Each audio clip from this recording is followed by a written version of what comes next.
सृष्टि संचालन के लेल पुरुष आ महिला हैब अति आवश्यक होइ छै। ई प्रकृति के नियम छै, चाहे वो कोनो प्राणी हुए, प्रत्येक प्राणी में पुरुष आ महिला जाइत ओकर जे वंश वृद्धि होइ छै ताहि के लेल अति आवश्यक होइ छै।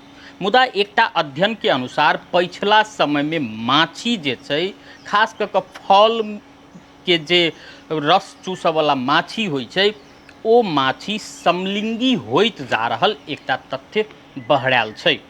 फेर ओ माछी सब समलिंगी होबऽ के पाछा माछी सब कारण नहीं छै, मनुष्य के क्रियाकलाप कारण से कहल जाए तो विश्वास नहीं हैत।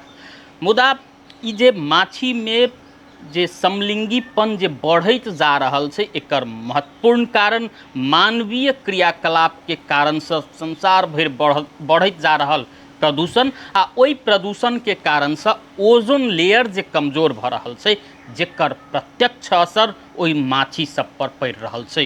किया तो ओजोन लेयर कमजोर होइत गेला के बाद में माछी में पाओल जाए वाला फोर्मेंसिक हार्मोन्स कम भ रहल छै, जाहि के मदद से पुरुष माछी जे होइ छै से महिला माछी के पहचान करै छै। मुदा ई हार्मोन्स के कमी एला के बाद में पुरुष माछी पुरुषे माछी दिस आकर्षित होइत जा रहल तथ्य सामने आयल छै। यदि यह अवस्था रहल तो आबऽ वाला समय में माछी के संख्या घट जेतै, जेकर प्रत्यक्ष असर फल फूल पर सेहो पड़तै से वैज्ञानिक सबके कथन छै।